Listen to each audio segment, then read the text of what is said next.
Good afternoon.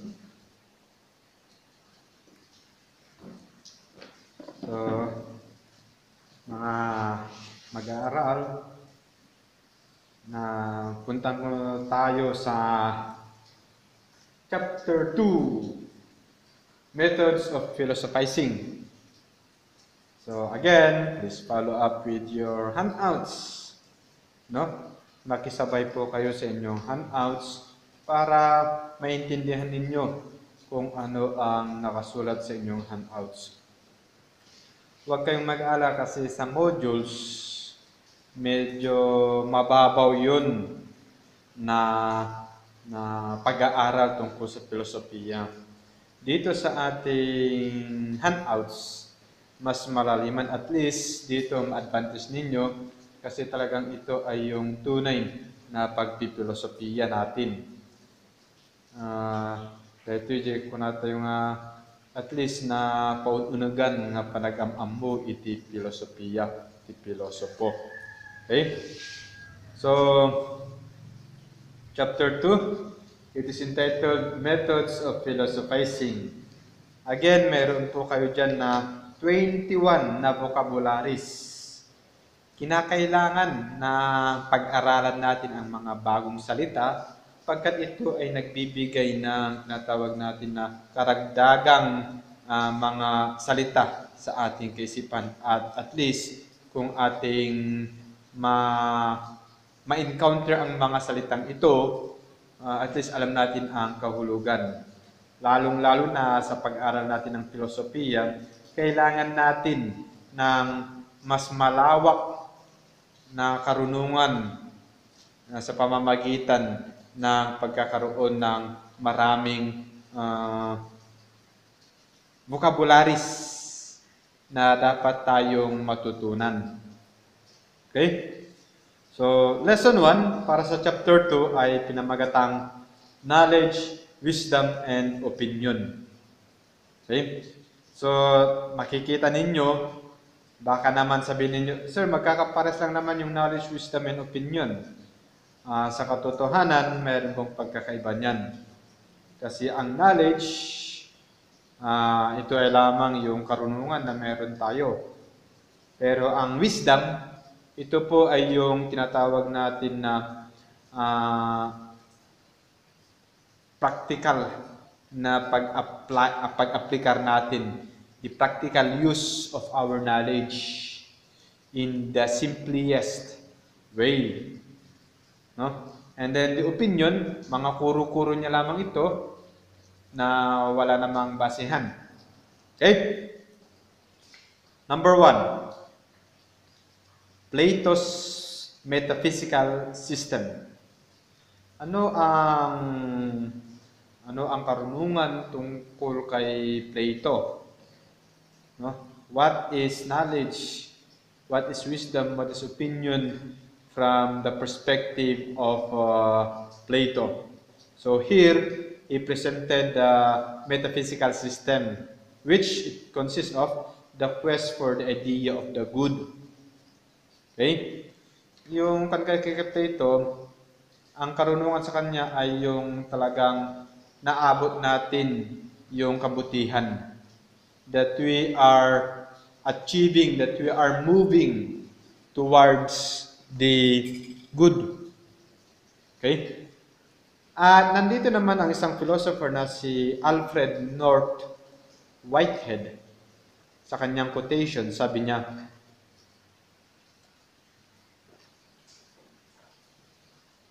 the safest characterization of Western philosophy is that of a series of footnotes to Plato. So, ibig sabihin, ang filosofiya ng Western philosophy ay hango kay Plato, hiniram kay Plato. Yan po ang sinasabi ni Alfred North Whitehead. No? Para bang siya ang pinagbasehan ng mga Western philosophies. Okay? Ano itong Plato's metaphysical system? Sa inyong handouts, makikita nyo dyan, no, na mayroon pong pagkakaiba Okay ba? Nakikita ninyo? Meron bang pagkakaiba o meron tayong divided o nahahati ang ating sarili sa tinatawag natin na world of ideas and forms, na yan ay nakapaloob sa ating kaluluwa, sa ating soul. At yung tinatawag natin na present world, yan po yung katawan natin. So sa ating katawan, yung kalabasan ng ating katawan, the outside of our body, na nakikita natin, na di-describe natin, ito ay mayroong pagbabagong nangyayari sa kanyang mga parte o sa kanyang kabuuan, ano? So makikita natin ang changes na nangyayari. Ikaw ay bata, cute ka. Ngayon, hindi ka na cute. No? Noon, ang ganda-ganda mo. Ngayon, mas gumanda ka pa. No? Dahil sa make-up. So yan, ang pagbabago na nakikita natin. Pero, itong ating katawan, kung ano ang kanyang kaalaman, ay hindi magkakatugma ito sa world of ideas and forms. Sapagkat dito sa ating kaluluwa, nandoon na lahat yung karunungan.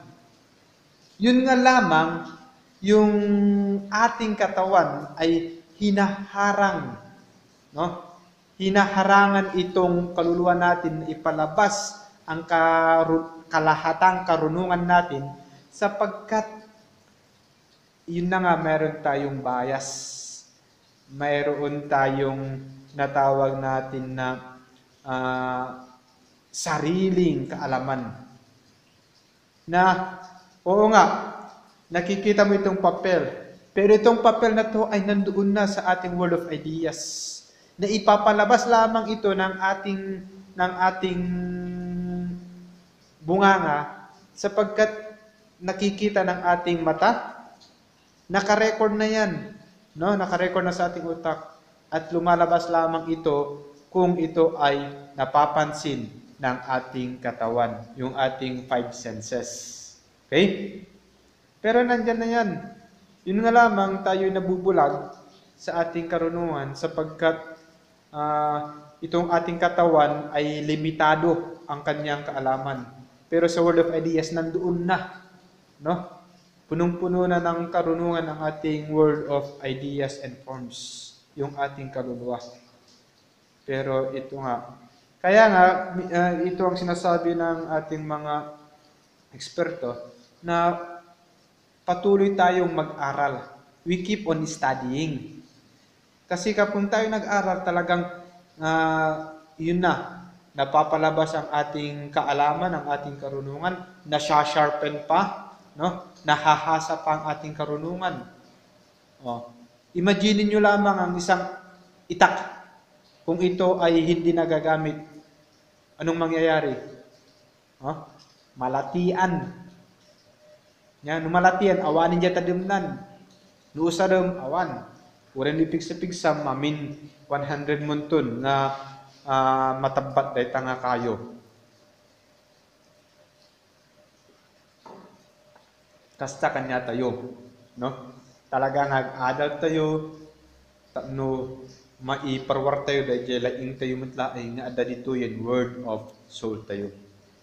Kas ko na napay dito, philosophy is wisdom. Okay? Oo nga, nag-aral ka ng filosofiya. Pero kung ikaw ay nag-aral at iyong ginagamit ito sa mga praktikal na bagay sa ating buhay, nagiging wise ka. No? Knowledge is wisdom. No? Marunong ka. Pero kung hindi mo alam gumamit ng simpleng bagay katulad ng ballpen o mag-switch ng ilaw, hindi na wisdom yun. So, ibig sabihin, knowledge, ito ay umaangat sa wisdom kung ang knowledge ay nagagamit natin sa praktikal na pamamaraan. Virtue is knowledge. Kung gusto mong tumalino, lumaing. Talaga nga adat virtue rayta. Ag-adal ka. Talaga nga ipuyatam iti ag-eskwela. Tapno laeng lumalaing kapay. Haan nga mabalin nga ag-ML ka, kuno kabigatan, nag-quiz kayo, pimasa ka. Imposible rayta. No? Ada ti quotation dita. Kunana, you may be educated, knowledgeable ka, nalaing ka, but not learned. Han ka nga wise. When nagpaiso, naggraduar ka ti secondary, senior high, naggraduar ka iti kunata yung kolehyo, naggraduate ka pa iti graduate school, masters mo, nagdoktoral ka pa. No? Ngumnuray ta nga kinalaing mo, amumit lang iti mangyaplikar, iti simple nga banag, iti panagbiabiyag tayo, awan ti serbina dayta. No? Isu nga kailangan nga iti panag-adal tayo mitlaing, ngikit ammo tayo nga miaplikar dayto iti bagbagi tayo. We know how to use it in the practical sense of our life. Dayta iti umuna. Okay? May kadwa, the divided line. Okay? Dayta metanen iti kuna tayo nga asla nga distinction iti knowledge ken opinion. Okay? Makita ita manen kuna natoy sensible word or the word of experiences. O kuna dagarud teacher, the experience is the best teacher. Data diya kuna tayo nga word, sensible word. No? Diya kuna tayo nga intelligible word or the word of true knowledge. Diya intellect. No? Diya umuno na kami diya senses tayo. Amom iti mesang banag gapot of usarong gamin iti 5 senses mo. No? Wino diya common sense mo pa makiinom daytan. Ngam dayto may kadwa iti usaram ditoy talagang di panunot mon. So naglaok dito iti senses kanda di panunot mon. Nya? Tapno ammom iti metunen pangiaplikaran iti simple nga banag. Okay? Ito'y senses, iti first nga ditoy, there are two types of opinion. Amoy mati opinion niya. Talaga lang nga kurong-kuro lang data. Chismis lang data, hanagpeso data, walang katotohanan yan.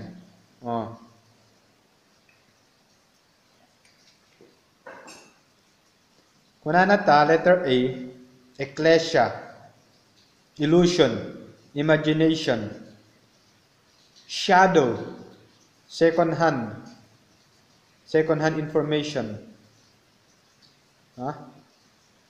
Artists, poet, third hand information.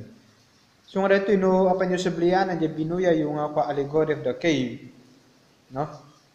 Diya may ipagpakita lang ijay, ayan iti buybuyaan da, na itali iti imada, na itali iti tinged da, pati saka da, sangsanguon da lang dayjay nga wall. Nya? Dayjay may ipagpakita kanya da, kat shadows da gyeda. Okay? Shadows, second hand information. Ura nyo ito pa Diyos usarin dayjay. Nya? Jay ayan iti apoy. Kun adat ti ilablabas da nga kuaragyeda, ilabas da nga kumkumpormidita.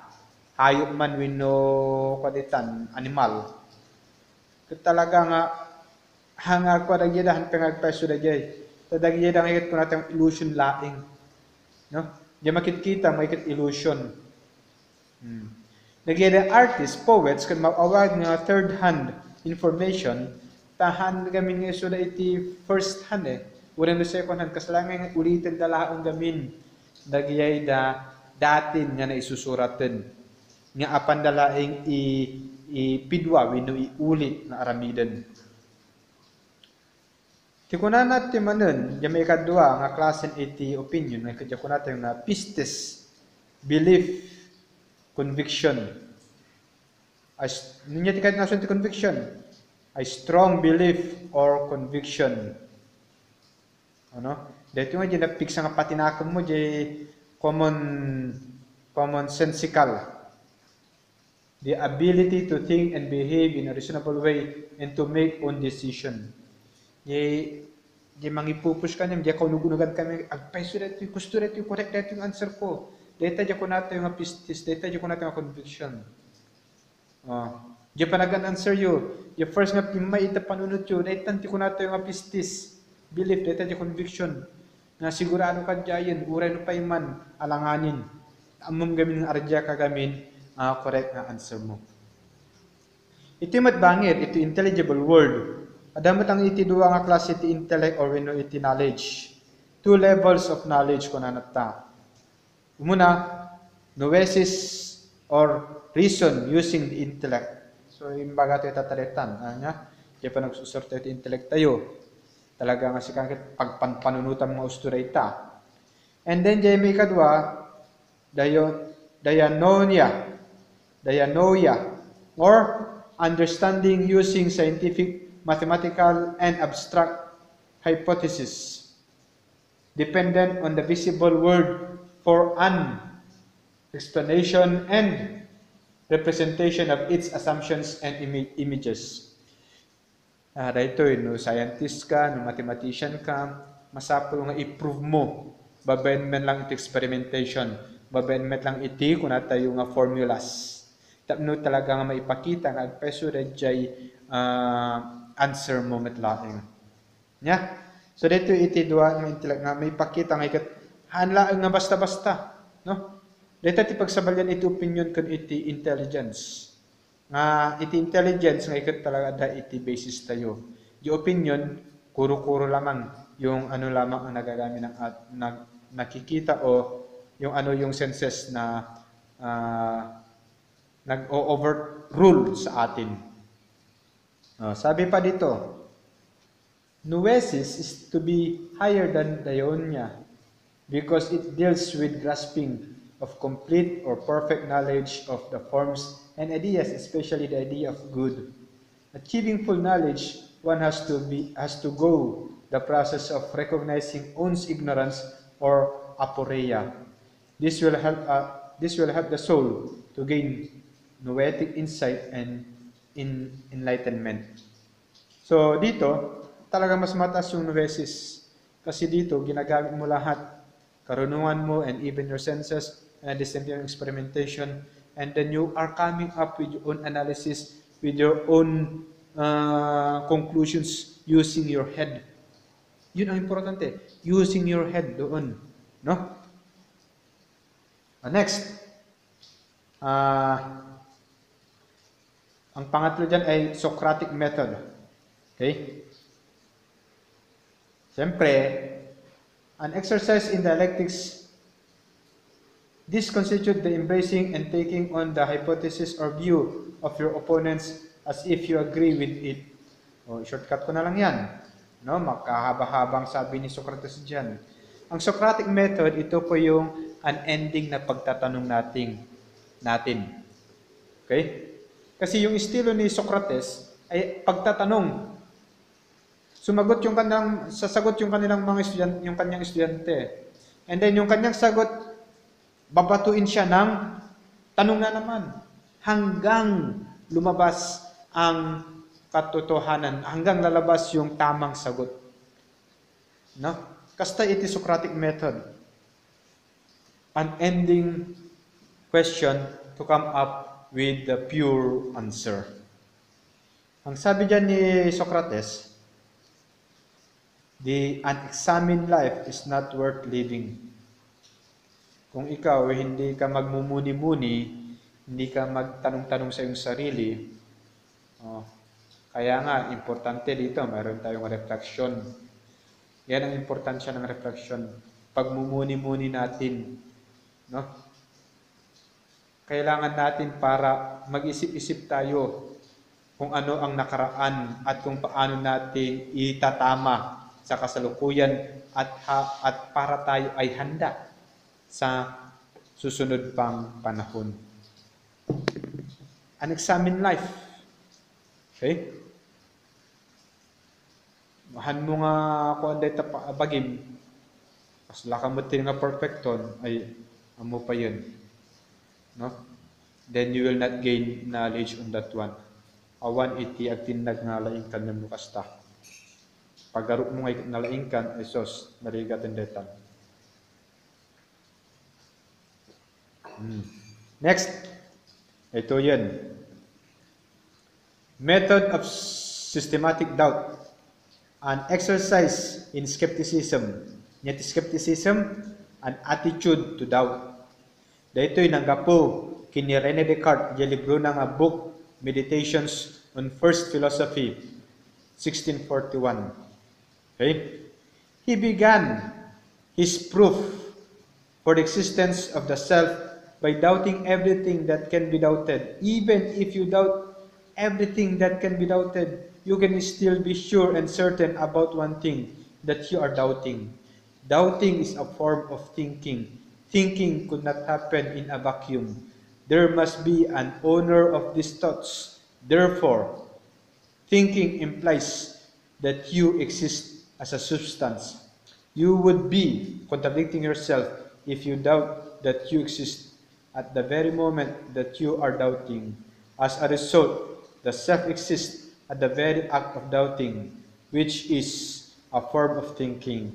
Or in other words, cogito ergo sum, or I think, therefore I am. So kini Rene Descartes, panagdag mo iti bagim, no? Idak mo man amin asawang mino nakabado ka winuhaan, agdingdingi ka dita, ngem, adda iti sigurado jay, sika ngay kat agdadawt. Okay? No sika ngay kat agdadawt, haan nga mabalin nga di kaarubang may isu agdadawt. Haan nga mabalin di aso may isu ti agdadawt. By the mere fact nga agdadawt ka, kay na nga sa uwan, sibiyabiyag ka, that you are existing. Haan nga mabalin nga agkon ng trada ito yung aduwa. No, agdadawt ka, santo, doubtong pa lang that you are existing, imposible retan. Tani Rene Descartes, hindi nag-doubt ka, kahit nang ibagbaga, ngay kat sika, ngay kat agpanpanunod ka. Hindi nagpanpanunod ka, kahit nang asawon, ngay kat si tatao ka, si bebiyag ka. Isu nga dito, favorite line na, cogito ergo sum. I think, therefore I am. Hindi nagpanunutak, hindi nagdautak, kat nakapanunutakon, kat nakit na amiris ko, nga siyak ngay kat siyak. Kasjay ti kay naibaga ni Rene Descartes dita. So dita ti nagpatinggaan iti lesson 1. Isu nga makita tayo iti lesson 1, no kas ano tayo nga i-develop, kas ano tayo nga i-full blast nga maawatan iti knowledge, iti wisdom, ken iti opinion.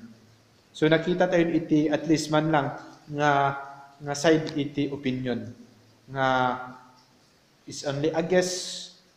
Awan iti kinagpaisuan na, tati kinagpaisuan na amin, may basar dito yung upat nga naintirin adal.